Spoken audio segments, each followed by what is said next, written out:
Olá, gente, boa noite. São 7 horas e a gente vai começar a live de hoje do Departamento de Ciências da Educação da área de estágio, mas eu vou esperar só mais um pouquinho para nossa convidada entrar para eu explicar tudo direitinho para vocês. Boa noite, Nai, boa noite, Welson, boa noite, Cíntia. Esperando aqui Catarina entrar.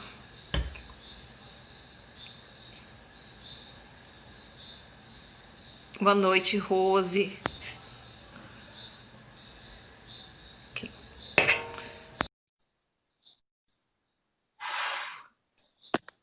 Entrou. Olá. Oi, boa noite. Boa noite, Catarina, tudo bem? Tudo bem.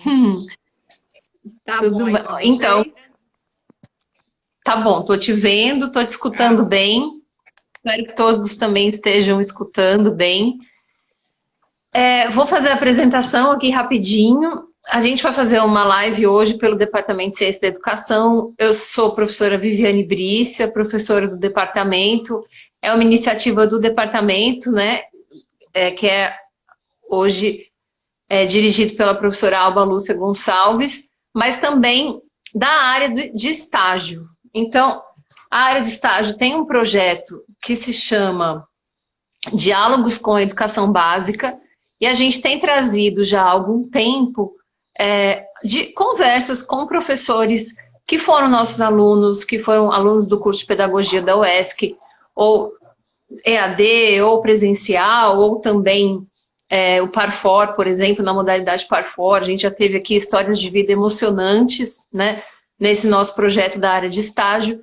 E hoje é com grande prazer que a gente está recebendo a Catarina Oliveira Franco, que vou contar um pouco aqui da sua história, que é pedagoga, concursada da Secretaria de Educação do município de Ilhéus, e atua como professora e coordenadora pedagógica da Educação Básica na modalidade do AEE no CRIE, Centro de Referência à Inclusão Escolar.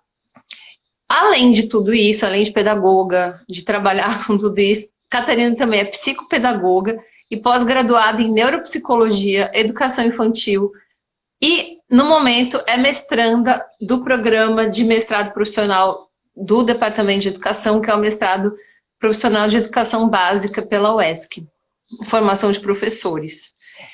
Então, a gente já viu que a Catarina gosta muito de estudar, está sempre se atualizando, né, Catarina? Não parou nunca.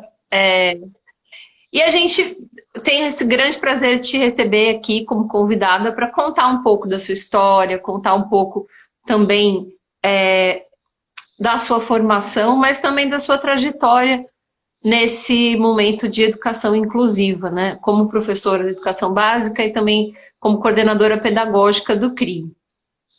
Então, boa noite, muito obrigada por ter aceito o convite.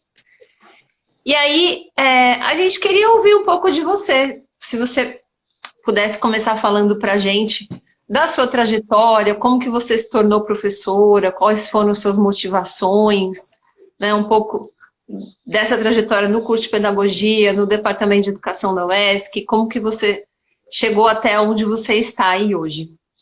Sim. Olá, boa noite, gente, para todo mundo. É um prazer estar aqui hoje. É um desafio, mas me sinto muito feliz e muita vontade de falar um pouquinho sobre essa trajetória, né, acadêmica e profissional na área de educação. Bem, primeiramente eu queria agradecer ao DCE, especialmente a professora Rosenaide, a professora Viviane e a Jocinai, né, pelo convite. É um prazer estar aqui. Também quero agradecer ao CRIE, trazer um pouco dessa história do meu trabalho, né, as pessoas que trabalham, que estão comigo, que me acompanham, os pais, os alunos. Então, eu me sinto aqui representando vários corações, né, nessa linha da inclusão escolar. E pensar sobre isso, pensar nessa trajetória, é assim, faz tempo que eu não fazia isso, né? Então, é uma primeira oportunidade que eu estou tendo em falar um pouco dessa história. E me faz reviver vários momentos da minha vida que foram extremamente importantes para mim enquanto pessoa e também enquanto profissional. E pensando lá atrás, né, eu não fiz magistério, eu não tinha experiência na educação, eu fiz ensino médio e tive o desejo de fazer o curso de pedagogia. Então, assim, a princípio, eu queria destacar a importância dessa minha formação inicial para essa, né, na minha trajetória até chegar aos tempos atuais. De como foi importante cursar o curso de pedagogia na UESC, quanto ele me fez me sentir à vontade, me sentir com propriedade da área de educação, já que eu não tinha magistério, já que eu não tinha experiência. Então, esse foi o meu primeiro contato na área. Então, foi muito importante para a forma como eu enxergo a educação hoje. Né? Para a minha trajetória, é em busca de conhecimento, em busca de fazer o meu trabalho cada vez melhor, de ter esses anseios enquanto profissional. Então, eu devo muito a essa formação inicial.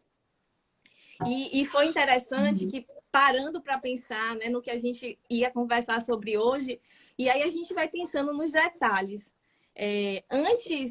Antes do curso de pedagogia, eu não tinha estado numa escola como profissional. Depois do curso de pedagogia, eu pude, né, estar nesse ambiente enquanto profissional. Então, isso me fez pensar nessa forma de como eu gostaria de ser profissionalmente, né? Em que modelo de professor eu gostaria de estar atuando. E aí, pensando naquelas disciplinas de estágio e das metodologias durante essa formação, vinha à memória, né, pensar de como eu já me sentia à vontade quando eu fui para a escola, para o estágio, pela primeira vez. Né? Na verdade, acho que durante todo esse processo inicial de formação, a gente tinha algumas atividades no contexto escolar que é como se preparasse a gente para estar na escola no momento de estágio. Então, quando a gente chega no estágio, eu já tive a oportunidade de chegar, apesar de não ter tido experiência na educação, mas sabendo como eu queria me posicionar frente ao conhecimento, frente a meus alunos, frente à equipe da escola, né, frente a esse contexto educacional. Então, isso foi muito importante nessa trajetória acadêmica, né? Essa formação inicial do curso de pedagogia criou em mim essa vontade de estar na universidade, de sempre ter um pezinho lá, né? Desse encantamento com conhecimento da área de educação. Então, eu devo muito isso à minha formação inicial, né? Que é onde a gente segue um currículo já estabelecido, um currículo institucional, e aí a gente começa a pensar sobre ele e a se adequar a essa realidade. Então, eu percebo isso. Eu posso continuar falando? Ou você quer? Pode sim. Não, pode sim, mas aí nessa trajetória você também nunca parou de estudar, né, Catarina? Então, Você está dizendo aí que o estágio foi motivador, mas você sempre continuou essa busca bastante. Isso. Aí, quando eu saí da graduação, eu ingressei numa pós-graduação em neuropsicologia. E, assim, foi bem interessante, porque na faculdade eu me interessei por essa área de aprendizagem, né? De perceber como é que esse sujeito ele aprende, de perceber as várias formas de aprender. E eu queria entender um pouco mais sobre isso. E aí, a partir da formação inicial, a gente tem mais essas escolhas, né? Com as áreas que são mais afins a gente. E aí, eu escolhi pensar mais sobre a aprendizagem. E aí, fiz essa pós-graduação. E foi também um momento bem interessante. Eu já estava na escola, né? Quando eu estava, acho que no 7º semestre de faculdade, eu consegui um emprego como professora da educação infantil. E também já me senti muito pronta para estar atuando nesse contexto. E aí eu fiz essa especialização. Depois, eu tive a oportunidade de voltar à universidade com uma especialização em educação infantil, uma carga horária bem extensa, mas assim, muito, muito importante, porque na época eu trabalhava como professora da educação infantil. Então eu podia né? Era uma vez ao mês, uma semana ao mês a especialização. E eu podia levar, né, as minhas ansiedades, as minhas preocupações que eu tinha enquanto educação infantil, né, aqueles alunos que eles tinham maior dificuldade em aprender, de entender esse processo de infância, de criança, todo esse histórico. E aí eu pude realmente também colocar, né, fazer essa relação entre teoria e prática, como professora do ensino regular da educação infantil e como estudante do curso de especialização oferecido pela universidade. Então, esse também foi um momento bem importante. E aí, fazendo um gancho, eu vou colocar aqui nessa primeira abordagem, porque apesar de ter sido um vínculo também profissional, ele foi muito mais em termos de formação, eu fui tutora por 3 anos do projeto da UESC de Educação à Distância, né, do curso de Pedagogia, do EAD. E fiquei por 3 anos como tutora do curso de Pedagogia. Foi a primeira turma que a universidade ofereceu. E foi, assim, muito, muito importante, porque apesar de ser um vínculo, né, como profissional, porque a gente ia aos polos, dar aula, a gente corrigia as atividades também juntamente com os professores, a gente recebia essa formação do professor, era um momento que a gente exigia da gente esse momento de autoformação, porque a gente ia até o polo, né, fazer esse trabalho. Então, foi um momento que, apesar de ter sido profissional, foi de muito aprendizagem e de fomentar essa formação permanente do profissional da educação. Não é que eu acho que hoje não é nem só da educação, mas as áreas em si exigem dos profissionais essa formação permanente. E pensar, né? Aí você estava, só falar um pouquinho. Sim. Aí acho que você estava também fazendo leituras, né? Refletindo sobre a teoria de uma forma diferente, tanto quanto professora, como formadora também, né? Acho que a reflexão, ela se deu desses dois lados, deve ter sido um crescimento muito grande para você também. Isso, porque era como se eu estivesse agora olhando o curso de pedagogia, né, que eu tinha tido lá atrás como formadora, né? Eu estava vendo com outro olhar. Nessa fase eu já tinha experiência, já tinha, né, uma vivência na educação. Então, eu pude e até avaliar, sabe, de como eu cheguei com os alunos do primeiro semestre e até eu encerrar os alunos no 6º semestre. Tanto a evolução deles enquanto alunos, como a minha enquanto profissional. Então, chegar numa sala, trabalhar com formação de professor, né, para dar uma aula, para estar avaliando, aplicando uma prova. Então, tudo isso fez com que a gente também pensasse, né, nesse processo que, enquanto tutora, foi proporcionado. Então, foi por isso que eu coloco muito mais como uma formação do que como realmente uma questão profissional.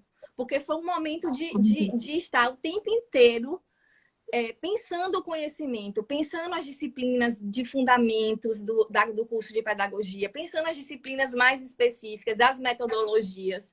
Então, foi um momento realmente de refazer, né? de pensar diferente sobre o mesmo conhecimento que eu tive enquanto estudante da formação inicial. E aí, depois, né, que pensando nisso, e em meio a tudo isso, eu sempre tinha alguns cursos de extensão, algo que a gente sente necessidade, né, independente das especializações que a gente faz ao longo do caminho. O nosso trabalho, ele exige o tempo todo que coloca desafios e a forma de sair deles é através realmente da formação. E aí, foi quando eu fui para o CRIA e tive a necessidade de fazer o curso, uma especialização em psicopedagogia. Como eu disse lá no início, né? Então, eu já gostava de pensar a aprendizagem, já gostava de estudar sobre isso. E aí, a minha ida para o CRIA, né? Apesar de já ter neuropsicologia, eu fiz um curso de atendimento educacional especializado, mas ainda assim eu precisava entender esses processos de dificuldades de aprendizagem e pensar também em ferramentas que pudessem contribuir, né? E são ferramentas próprias da psicopedagogia. Então, foi muito importante também por conta disso, porque eu pude, né? A minha ida para o CRI também me fez procurar esse curso para dar conta daquela demanda de trabalho que estava no momento. Mas foi como essa sua ida para lá? Ela foi uma escolha ou você foi chamada? Foi uma escolha. Eu passei no concurso, fui aprovada no concurso em 2008 e fiquei na escola em Sambaituba. O concurso de 2008 foi para supervisão e orientação. E aí você já fazia para o local. Aí eu fiz para supervisão Sambaituba. E aí fui aprovada. Aí fui, trabalhei por alguns anos lá. E aí depois eu pedi remoção para o CRIA. Lá eu era coordenadora pedagógica dos anos finais. E aí foi um desafio, né? Nunca tinha trabalhado com adolescente. E aí, no concurso, você não escolhe muito o que você vai assumir logo no início. E aí eu assumi, e aí fui correr atrás do conhecimento das áreas das licenciaturas para poder imergir nesse universo. Aí fiquei um tempo lá. E aí depois eu pedi uma remoção para o CRIA e consegui. E aí lá eu fiquei, né, no ano de 2012, eu fiquei no setor de triagem e depois, no ano seguinte, eu fui para a coordenação pedagógica e aí estou até os dias atuais. E aí, só voltando um pouquinho à questão da formação. Quando eu finalizei a psicopedagogia, eu comecei a fazer alguns cursos, né, assumir essa função de coordenação no centro. E aí veio, né, de o que é que eu vou fazer agora? E a gente começa a pensar, não tem como a gente parar. E aí foi que me acendeu aquela chama para o mestrado. E aí, inicialmente, eu cursei 2 disciplinas como aluna especial. E aí, no ano de 2019, eu consegui a aprovação. Né? E para mim foi outro sonho, né? Que era um sonho pessoal, fazer um mestrado. E poder concretizar esse momento foi bem importante, né? Passar nessa seleção foi bem importante, porque eu estaria de volta a esse universo de conhecimento que tanto me chamava e que eu tanto queria continuar. Não por vaidade ou não, pelo conhecimento, por ter esse acesso fácil, né? De forma gratuita, de forma pública, de qualidade, que eu tinha tido durante a minha graduação, a minha especialização, e eu queria fechar esse ciclo, né? Então, aí estou aqui na luta do mestrado, né? Com essa minha orientadora linda. Daí nós nos conhecemos. Que vos fala. E é isso, né? Levando um pouco dos meus anseios, das minhas preocupações e da minha equipe para esse espaço, né, que é a universidade. Então, é uma oportunidade única de estar também representando a inclusão dentro da UESC. Isso é maravilhoso. Né? A fonte do conhecimento está lá. Vou só fazer um parênteses aqui. A gente... É a primeira vez que eu faço live, posso estar um pouco nervosa aqui, mas é muito bacana, estou gostando muito, porque a gente está aqui, vem todos os colegas, a professora Rosenaide, que é a coordenadora da área de estágio, eu tinha esquecido de falar, mas também a gente vê ex-alunos aqui, como a Ellen, que estão mandando recados para a gente, primeira vez que eu faço live, eu não sabia que ia ser tão emocionante, assim, tão acolhedor, na verdade. Aí todos os colegas também do departamento, ex-alunos do mestrado, Verbênia, e aí alunos novos do mestrado, né, que estão agora também. E aí é muito bacana, muito acalentador, na verdade, estar aqui, muito bacana mesmo. E um abraço para todos os nossos colegas, a gente está falando, eles estão comentando aí bastante sobre a questão do departamento, da união. Acho que é muito importante também esse momento que estamos todos juntos. Obrigado pelo apoio também, o dia todo eles ficaram, boa sorte na live, obrigado pelo apoio. Verdade. Então, assim, acho que tem muita gente, na verdade eu te conheci também em 2019, né, eu não conhecia a Lúcia ainda. A Beta foi uma professora que, na banca de seleção, ela te indicou muito também, exatamente por isso, por essa questão da formação. Eu acho que o Perrenu, ele coloca isso, quando ele fala de competências docentes, que uma das competências do professor é ser responsável pela sua própria formação, do próprio Perrenu. E eu acho que essa questão de você buscar sempre essa formação, de ir atrás de cursos, não só de pós-graduação, mas também né, de cursos que são mais pontuais, que acontecem ali, ele também é muito importante para você ter evoluído de forma tão grande nessa trajetória. E aí, como eu dizendo, eu te conheci no ano passado, a professora Maria Elizabeth Beta, que fez uma indicação que eu não esqueço até hoje, que falou muito bem de você como aluna, mas para mim também, eu não tinha tido muito contato com a educação inclusiva e foi a primeira vez que eu ouvi falar do CRI, né? E acho que assim como eu, tem outras pessoas que também não conhecem tanto o que é o CRI, como que ele funciona. E acho que é bacana para você contar um pouco para a gente também, né? De como que é esse centro de atendimento que é especializado e como que a gente chega até lá. E contar um pouco do seu envolvimento lá dentro com a equipe também. Quem são esses professores? Se vocês têm outros professores que também fazem mestrado. Você contar um pouquinho. Sim, claro. Então, aí pensando, né, nessa minha trajetória profissional, acadêmica, que me fez, né, estar no CRIE hoje, aí vocês podem ter a dúvida, né, Catarina, quando você estava lá na sua formação inicial, você já pensava em trabalhar na perspectiva da educação inclusiva? No início, não. Até porque eu não conhecia, né, as áreas da educação, os segmentos da educação, não conhecia a fundo. Mas aí, com essa formação, com esses cursos que foram se desenvolvendo, foram acontecendo, na verdade, a gente alia, né, os cursos de formação com as oportunidades de trabalho, de emprego que vão surgindo. E aí, eu tive a oportunidade de estar lá e conhecer uma equipe.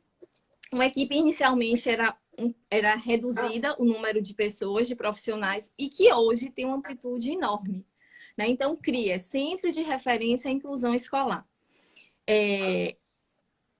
Os municípios, as redes estaduais, municipais, eles precisam oferecer o AE, o Atendimento Educacional Especializado, para os alunos, né, com deficiência.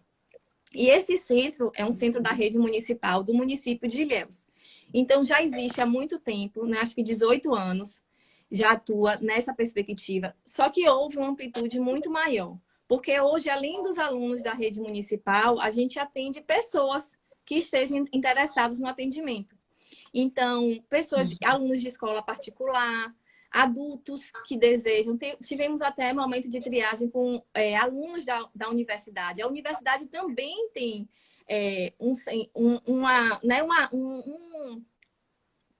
não é um colegiado, mas um segmento que trabalha com AE dentro da universidade. Então, isso é uma realidade de todas as instituições de educação. E o município de Ilhéus não é diferente. A gente oferece esse atendimento já há muito tempo e ele funciona geralmente no contraturno do que o aluno estuda. Ele frequenta uma vez na semana esse atendimento e lá a gente tem diversos tipos de atendimento. A gente tem os psicopedagogos, temos especialistas na área de educação inclusiva ou com curso e atendimento educacional especializado. Temos educadores físicos, temos psicólogos. Então, é uma equipe multidisciplinar na área de educação, né? Tem o psicólogo a mais, que existem alguns professores que são psicólogos e atuam lá como psicólogos. Então, é um serviço que a gente oferece, que fica ali na Avenida Canavieiras. Hoje, o centro funcionou muito tempo na Avenida Itabuna e que dispõe desse tipo de atendimento. Só que o CRIE não é somente esse espaço do centro. No centro, a gente tem alguns serviços. E a gente tem, o centro, na verdade, é só uma base. E a gente tem, que é um serviço muito maior, que são as salas de recurso e as salas polo. Né? A gente tem 18 salas de recursos multifuncionais espalhadas pelo município de Ilhéus. E temos, a implantação era para esse ano, né? A gente estava finalizando de 5 salas de apoio TEA, que são salas especializadas em autismo, que elas foram distribuídas, né, em todos os cantos da cidade para que pudessem oferecer um atendimento mais especializado para esse público e que fosse próximo da casa das pessoas, dessas pessoas, para que eles não tivessem que se locomover para um único espaço. E nessas salas Polo TEA também teria a equipe interdisciplinar, né? Que seria, alguns alunos seriam atendidos pelo psicopedagogo e pelo psicólogo. outros pelo educador físico e pelo, né, psicopedagogo ou professor em AEE. Então, eles são distribuídos dessa forma. Uma outra coisa, no centro mesmo, no CRIE, a gente tem o serviço de triagem e avaliação, que é um serviço que é a porta de entradas do centro. Então, assim, um professor observa, no seu contexto da sala regular, que tem um aluno que tem uma dificuldade, né? Ele não está acompanhando, por exemplo, os marcos do desenvolvimento infantil. Aí ele preenche uma ficha. Já existe um modelo pronto de uma ficha para a educação infantil, outra para os anos iniciais, outra para os anos finais e outra para o EJA. E aí ele preenche essa ficha, né? Porque toda a linha de diagnóstico, a gente parte de uma queixa. Então, a escola fala para a gente um pouco de como é esse aluno na escola. E aí, a partir daí, a gente marca essa triagem. Lá, uma psicopedagoga aplica uma anamnese psicopedagógica e tem um momento com esse aluno, né, para perceber essas questões gerais dele e faz o encaminhamento. Então, pode ser, se for um problema só de linguagem, esse aluno a gente encaminha ele para fonoaudiólogo. Em outro espaço, é a saúde que oferece. Aí já não tem, né, a ver com a educação em si. Ou se ele precisa de uma avaliação psicopedagógica, a gente encaminha lá dentro, para dentro do centro, já sai marcado. Se for um aluno que já tem laudo ou tem uma dificuldade muito aparente, a gente já encaminha para a sala de apoio. Então, se faz esses encaminhamentos a partir do que essa família e dessa realidade que esse aluno traz para a gente. E aí a gente faz os encaminhamentos, né, necessários. Aí lá no centro, além disso, da triagem, da avaliação, a gente tem oficina de teatro. Temos também a área de deficiência visual, deficiência auditiva. Temos o DEPAC, que é distúrbio do processamento auditivo central. E é isso, educação física, falei, né? Psicologia. E nas salas de apoio, nas salas multifuncional, a gente encaminha aqueles alunos que têm deficiência intelectual, que têm alguma síndrome ou transtorno, né? Que são esses alunos que é a maior parte dos nossos alunos que estão nas salas de recursos, porque a incidência maior é a deficiência intelectual hoje. E os alunos com TEA, a gente tem esse ano encaminhado. Antes ficava no CRIE ou nas salas de recurso. E esse ano a gente criou essas salas polo exatamente para encaminhar esses alunos autistas. Nós fechamos o ano passado sem autistas. E aí por isso que se fez essa reorganização, por conta do número crescente a cada ano e a cada instante. A procura é muito grande. Então, foi a SEDUC, né, juntamente com o CRIA, a gente pensou nesse modelo para estar oferecendo para esses alunos. Então, são serviços variados. E outra coisa também, assim, é importante a gente falar, né, que faz a gente refletir muito que trabalha com inclusão. A gente tem alunos que eles têm diversos tipos de atendimento. Eles fazem lá o atendimento do AE, eles frequentam a escola regular, eles fazem fono, eles fazem TO, né? Geralmente alunos que têm um pouco mais de condição, que podem investir um pouco mais nisso. Mas a gente também só tem alunos que frequentam a escola regular e o AE. E aí a gente, né, estuda o tempo inteiro essa aprendizagem, estuda o tempo inteiro esses estímulos, a importância de desenvolver essas habilidades. E aí a gente pensa, né? A gente valoriza esse ativismo de cada família. Né? A gente sabe que existem pais, como eu disse, que eles podem investir bastante, outros não. Mas assim, a gente aceita e o nosso discurso é bem que cada um pode fazer o que deve fazer também o que pode.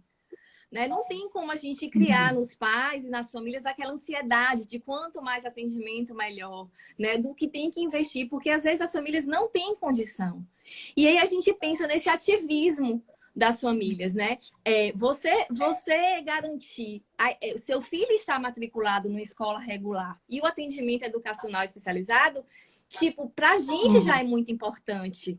Né? E a gente tenta criar exatamente isso, para eles não se sentirem culpados de não estar no fono, de não estar em outros tipos de atendimento.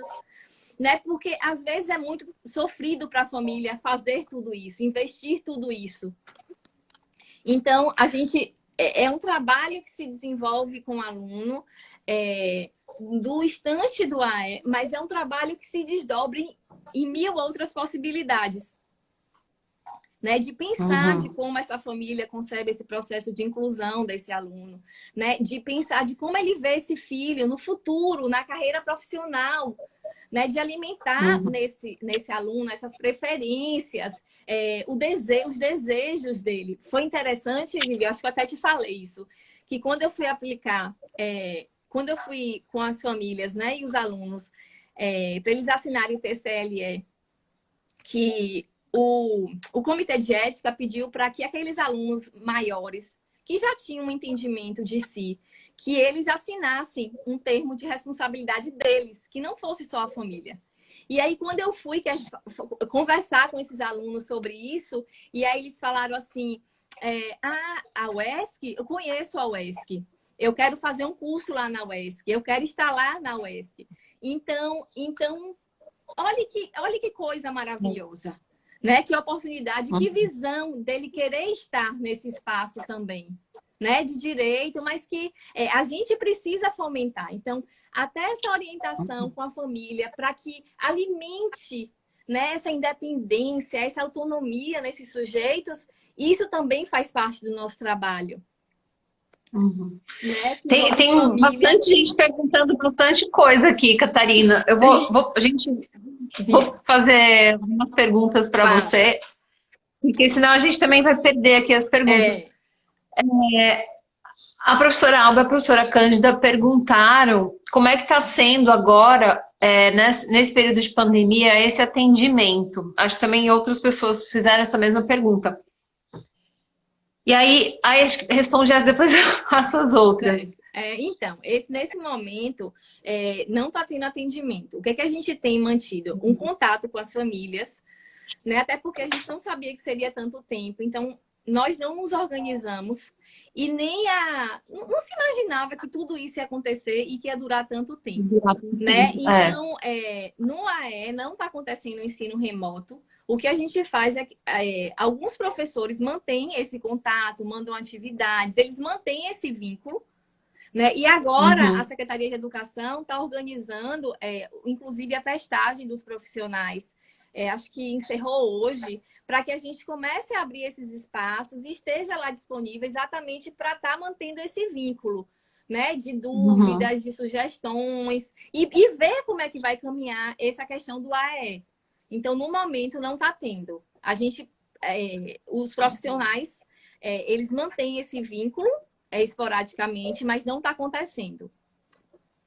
Essa relação com a família, então, ela continua, esse contato, porque também fizeram essa pergunta, eu não anotei o nome, desculpe, mas perguntaram como que é a relação de vocês no cotidiano, assim, com a família. Vocês sempre têm contato com a família dos alunos? Sim, as famílias sempre frequentam, né? A gente faz reuniões ocasionalmente, fazemos também momentos de partilha, sabe? É uma equipe muito aberta a ouvir.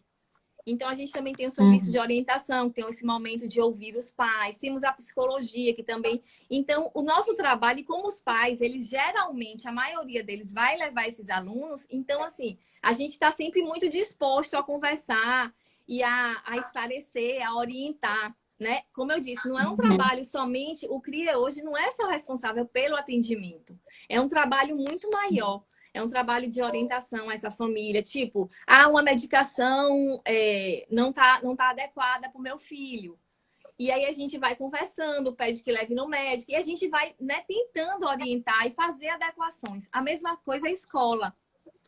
O nosso trabalho, além do atendimento, a gente tem assessoria, que são visitas às escolas, né, para perceber esse processo de inclusão dentro da escola, as dificuldades, o que é que a escola tem precisado. Então, a gente também se mostra bem aberta a isso. A gente sabe que não consegue chegar a todos, mas que cheguem, sabe? Se a gente não conseguir chegar, são muitas escolas na rede, cheguem e batam na porta.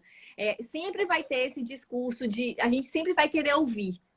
Né? E também temos o processo de formação, que hoje, que é mais recente, está aberto também.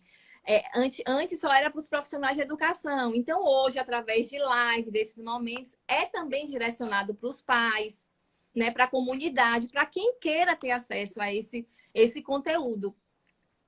Então, a gente tem esses momentos também, não só de atendimento. Temos De contato, né? planejamento pedagógico, assim como a escola faz, nós fazemos. Temos momentos de formação da própria equipe. A gente tem uma equipe que se dedica muito a esses momentos de formação pessoal, que investe.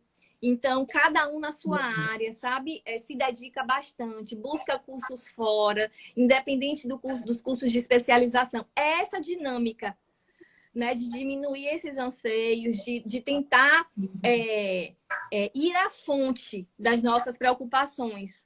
Nós temos várias angústias enquanto atendimento educacional especializado, desde a ter um atendimento de maior qualidade no nosso dia a dia, como a vida dessas pessoas depois da escolarização, né, quando encerrar esse ciclo. E aí a gente, né, juntos, nós tentamos exatamente mediar, né, tentar ir em busca desse conhecimento para estar resolvendo essas questões. Sabemos que não é perfeito, né? Como nenhum trabalho ele nunca vai ser, mas assim, é uma equipe que busca, é uma equipe que tenta todos os dias fazer melhor. Uhum. A Ana Roberta, que ela também do curso de pedagogia, perguntou se essas ações elas estão todas documentadas na SEDUC. É uma parceria, elas são fomentadas pela própria SEDUC, né? Sim, são pensadas juntamente com a SEDUC, porque hoje o CRI ele não é unidade escolar. A gente pertence à SEDUC. Então, assim, por exemplo, essa mudança dessas salas polo, né, foi ideia que veio de lá. Foi ideia que junto, a gente pensando no autismo, quando iniciou o ano, a gente vai fazer o quê? A gente precisa fazer alguma coisa. Então, são ideias e todo esse né, apoio vem de lá. Né? Até porque, por exemplo, as escolas, a gente precisa de um espaço das escolas, a gente precisa da contrapartida de investimento de materiais também da escola. Né? Então, assim, a escola também precisa comprar essa ideia do CRIE. Né? E isso também é feito através da Secretaria de Educação, que sempre apoia assim, as iniciativas. E estão perguntando aqui também quais são os tipos de deficiência que mais têm aparecido. Você falou um pouco do autismo, né? A gente sabe que tem aumentado. Isso, o autismo está em um número bem crescente. Vou emendar com uma outra pergunta, assim, também. Por exemplo, se eu tenho um filho em casa e eu percebo que tem alguma coisa que eu, né, em relação à aprendizagem, alguma coisa, eu poderia ir até o CRI? Pode. Então, em termos de crescimento, né, a gente hoje tem o público autista que vem crescendo nos últimos anos, essa procura cresceu, acho que nos últimos 4, 5 anos, cresceu bastante. A gente também tem um número grande de alunos com distúrbio do processamento auditivo central, é uma área que está sendo também estava sendo muito procurada, né, que são alunos que apresentam uma dificuldade já quase adolescente na escola e aí, quando faz... Agora a gente precisa de um apoio com fonoaudiólogo para que isso aconteça. Porque é uma terapia que tem que estar em conjunto para que esse aluno se desenvolva. A professora Sandra da Mata Virgem fez uma pergunta que, gente, já me perdi aqui, muita pergunta. Mas ela perguntou se os professores estão preparados para detectar, por exemplo, deficiência auditiva, deficiência visual. Então, se você é professor das escolas. Então, o que é que acontece, né? Essa questão, a gente vem falando de formação e assim, a gente tem que ter o maior cuidado de pensar nesse professor que está lá na sala regular. Por exemplo, eu, Catarina, eu tenho essa trajetória de educação, na educação especial, porque é o meu segmento de trabalho. Hoje, a educação especial, claro, que não tem como a gente fugir, né? É uma realidade para todo mundo. Mas a gente não pode exigir que esse professor da sala de aula ele seja técnico em educação especial. O que a gente pede, né, como a gente pensa, é exatamente que ele crie um olhar para essas dificuldades desses alunos. Então, assim, perceber esse aluno, se essa questão da dificuldade dele é só uma questão momentânea ou não. Se ele está passando por alguma dificuldade em casa, por que mudou de comportamento? Né? E que ele pense que aquele aluno ele faz parte da sala regular. Mesmo que ele tenha uma deficiência ou não, ele é aluno da sala regular. Então, assim, a gente pede que se tenha esse olhar, tanto no diagnóstico, né, nesse olhar para que desperte, para que possa encaminhar para o CRIE, por exemplo, como para utilizar de ferramentas dentro da sala de aula. Então, não é porque esse aluno é um público de AE que esse aluno, eu não vou precisar mais, né, trabalhar com ele. Não! Esse aluno não está aprendendo isso, então como é que ele pode aprender? O que é que eu posso fazer para que ajudar ele a aprender? Então é nesse sentido, entendeu? A gente não pede que, tipo, se você tiver um aluno com deficiência intelectual, é importante que você saiba sobre a deficiência intelectual e tal. Mas quando a gente exige do professor da sala regular, que ele tenha esse conhecimento, que perceba, né, essas minuciosidades da deficiência, não é por aí, né? O que a gente pede é exatamente esse olhar, em buscar ferramentas para aplicar aquela atividade. E o que a gente vê muito hoje nos cursos de formação, que são professores de áreas totalmente diferentes, mas que querem pensar em ferramentas para que seu aluno aprenda, para que seu aluno faça atividade. Então, é pensar aquela atividade de uma outra forma, uma forma que ele consiga fazer. Né? Então, é esse olhar que a gente tenta difundir, né, para esse professor da sala regular e que faz parte da nossa formação enquanto professor.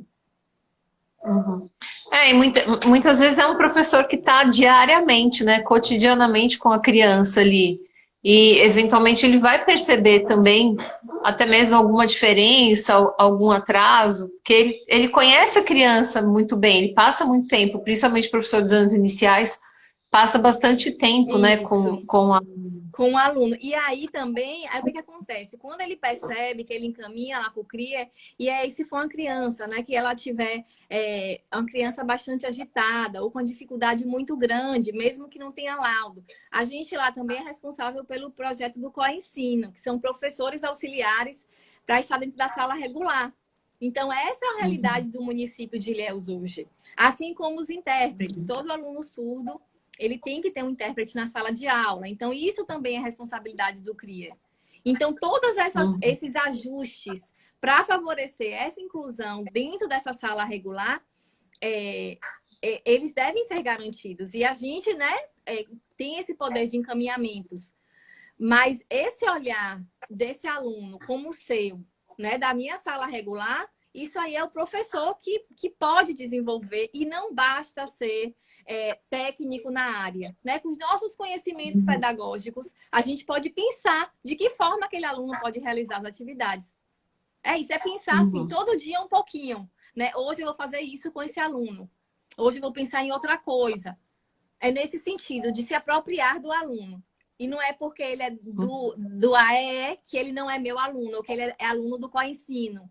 Né? É só nesse sentido. A Nai pediu para você falar um pouco mais do Coensino. Então, o Coensino é um projeto, né? Inclusive inclusive ela foi gestora do CRIA e ela que, né, foi na gestão dela onde isso foi acontecendo e foi assim um projeto que começou bem pequeno, acho que com 6 ou 7 profissionais. E que, acho que ano passado, a gente teve 150 profissionais, 100 e poucos profissionais, entre estagiários e contratados da rede. E uma iniciativa que foi muito bacana, né? Os alunos só tiveram a ganhar, porque naquele contexto, eles têm aquele apoio daquele professor, do Coensino, então qualquer dificuldade que surgia, né, de aplicação de atividade, de aplicação de prova, em etapas, é esse profissional que desenvolve. Então, assim, o professor da sala regular continua sendo o professor do aluno e que faz o planejamento para ele, mas o Coensino ele vai estar aplicando e mediando essas situações, né, trazendo essas peculiaridades do aluno, sugerindo o que o professor pode fazer para chegar a esse aluno. E um projeto que cresceu e que tem uma demanda muito maior até do que a gente consegue oferecer. Porque existem muitos alunos que precisam, né? Tanto em termos de intervenção nessa área de comportamento, como na área pedagógica em si.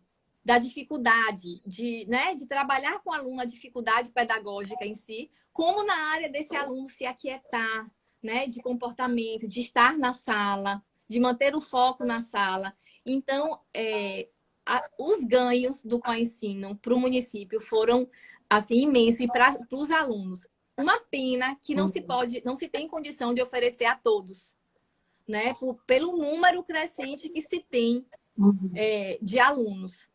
Mas um ganho, assim como os intérpretes. A gente tem um número reduzido de surdos, né? Não é um número tão grande como, né, de Coensino, e a importância desses profissionais na sala, nessa sala de aula, nesse contexto, para mediar com a família, para fazer esse aluno entender essa cultura dele, só ganhos. Mas quando você fala que começou com 6 professores e hoje já tem mais de 100, né? Sim, com certeza. A gente já fica também, a gente já fica também com essa esperança, né, de que ele vai aumentando também, né? Apesar de estar aumentando o número da demanda, mas também cobrar ainda do município para continuar crescendo, porque é um projeto muito importante, né? Muito, muito importante. Muito. Teve alguma Catarina? Não, acho que falou bastante do CRIAS. A gente recebeu várias perguntas aí, se alguém tiver alguma pergunta que a gente não respondeu. Falou, né, do atendimento em época de pandemia. Mas eu queria ouvir um pouquinho mais de você também sobre a questão. A professora Alba está falando ali dos desafios da realização desse trabalho, quais são as dificuldades, os desafios, mas que você voltasse a contar um pouco da sua entrada no mestrado também. Porque a gente tem, você como profissional da educação do município, a gente sabe que muitos profissionais que estão, né, atuando no município, na educação básica, também têm esse sonho de entrar no mestrado. E aí, continuando também de falar da sua trajetória, eu sei que você tem uma visão, né, da questão da sua entrada no mestrado, das dificuldades também. Daí queria que você falasse um pouquinho dessas duas coisas, o que a professora Alba comentou, que são os desafios que você tem na atuação no CRI, e contasse um pouco também dessa trajetória do mestrado. O que você falaria para um profissional da educação básica que tem esse desejo de entrar no mestrado? São essas duas coisas.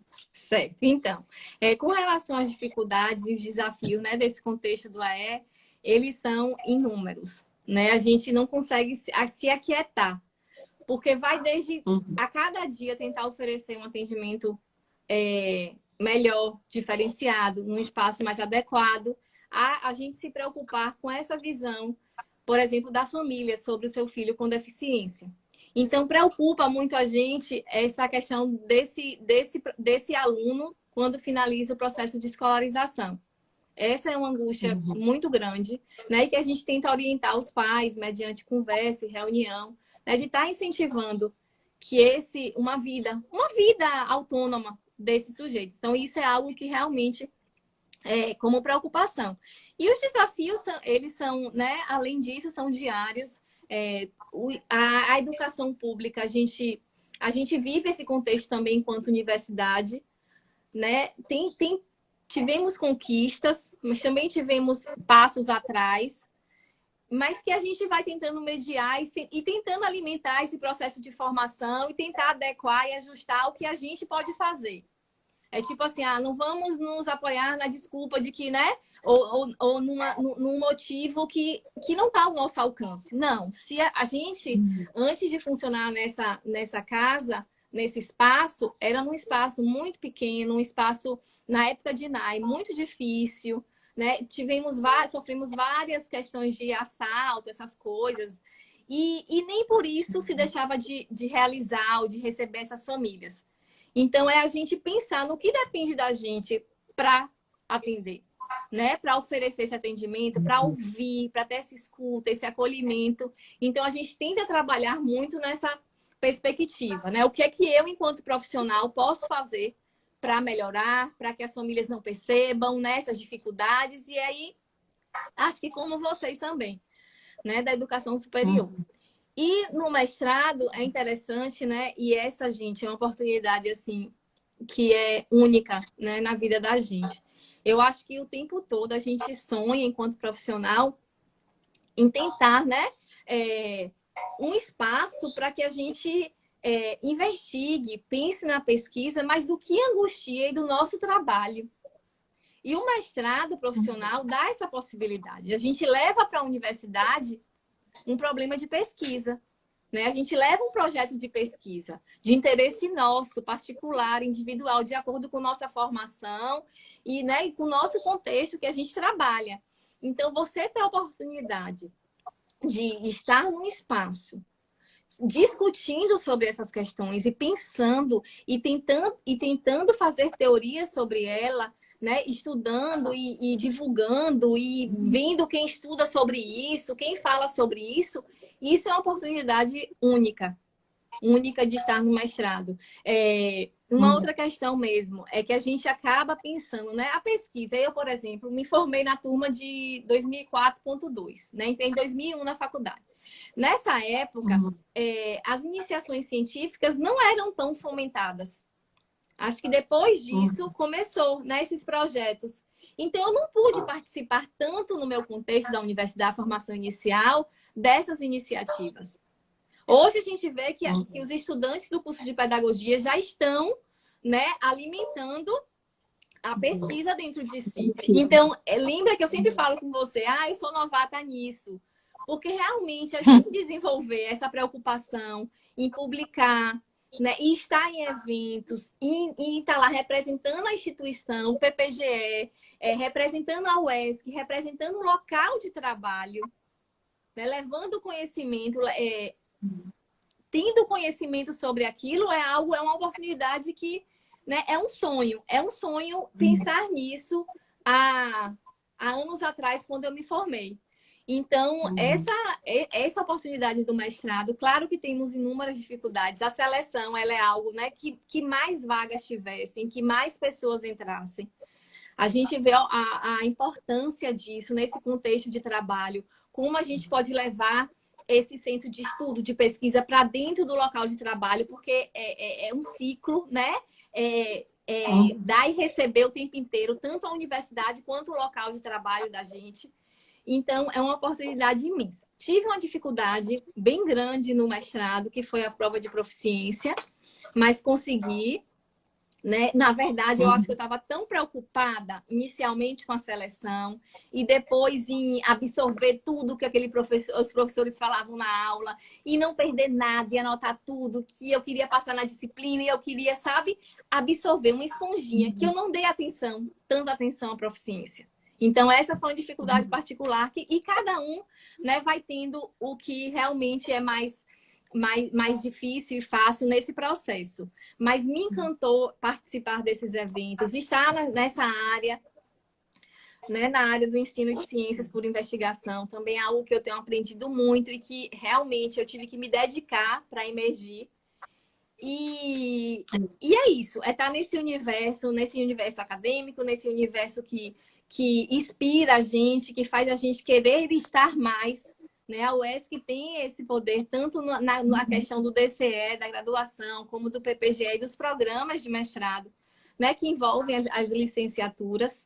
E pensar nessa questão do mestrado, não somente para quem quer ter carreira no ensino superior, né? Pensar mesmo nós da educação básica, que gostamos de estar lá, que queremos estar lá, mas de como isso é importante para esses profissionais, né? E não vincular o mestrado somente à carreira profissional, carreira no ensino superior.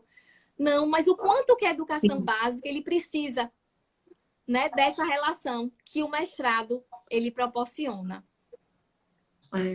Acho que fica na sua fala também a ideia de que quem quiser entrar no mestrado já se preocupar um pouco antes também com essa questão da proficiência, né? Isso. Mas acho que uma coisa que já apareceu antes no início e aparece aqui de novo, é exatamente esses momentos que você tinha entre a universidade e a escola, de estar atuando e ao mesmo tempo estar também na universidade, né? Para mim foi algo que marcou muito minha carreira também, porque eu desde do segundo ano da graduação eu era professora de educação básica. E você não só fazer uma discussão teórica, mas claro que esse também é o papel da área de estágio, mas no meu caso eu estava atuando como professora também, e você traz isso tanto na graduação como no mestrado. Acho que é muito importante isso, né? Essa troca da atuação na escola com a universidade, essa conexão entre um e outro. E aí a gente tenta fazer isso muito claro na área de estágio, conectar o máximo possível. Você falou da importância do estágio, e aí a gente vai aqui vender o nosso peixe, né? Que é a nossa área. Eu, a professora Rosenaide e os demais colegas que estão ativos aí na live. Mas, e também essa importância de repensar a formação durante o mestrado e não se preocupar apenas com uma formação mais adiante, né? A gente tem que repensar mesmo a sua prática durante o mestrado, e eu acho que o mestrado faz muito isso, essa conexão, essa interligação da universidade com a escola. E acho que esse é um dos objetivos do mestrado mesmo, né? Fazer essa relação. Sim, diga, Kati. E assim, ó, pensar, né? Nós, enquanto professores e professores da educação básica, né? Às vezes é tão complicado para... A gente tem 5 minutos aqui, pode falar. É complicado, às vezes, a gente pensar, né? Poxa, eu tenho que ir para o curso em São Paulo, eu tenho que ir não sei aonde. Gente, é tão caro você tá viajando para esses eventos, para esses congressos, para isso. Sendo que a gente tem aqui do lado, né, a universidade. Eu lembro mesmo que eu comecei como aluna especial, porque eu queria estar, né, nessa fonte de conhecimento. Eu não queria perder nada. Eu não queria perder esses momentos, eu não queria perder o meu momento. Então, é uma fonte que você tem aqui de tanta qualidade, tantos professores que trazem o que está sendo discutido no mundo sobre educação e aqui do lado. Então, a gente que vem dessa educação, né, da educação pública, da universidade pública, a gente vê isso aqui do nosso lado, sem custo. Basta o quê? Esse momento de dedicação, que é muito importante. Né? Mas assim, gente, isso é muito bom. Isso é muito bom para nós professores que muitas vezes não temos condições de viajar para poder estar participando desses eventos e dessas coisas. Então, vamos investir nisso, né? Como um momento mesmo de formação. Não precisa a gente tipo assim, tá aqui do lado, né? Vamos apostar em uma universidade que traz para a gente, né, esse universo de segmentos e de oportunidades. E estar nesse meio, né, da universidade, com essas pessoas, com esses profissionais, mostrando essas áreas, o que cada área tem de tão particular e do que está sendo discutido, é muito interessante. E que tem buscado também trazer até os eventos para cá, né? A gente também tem tido eventos, principalmente no PPGE, claro, na universidade como um todo, mas também tem essa busca grande aí da professora Emília, agora com o professor Marcelo, de trazer esses eventos também para cá.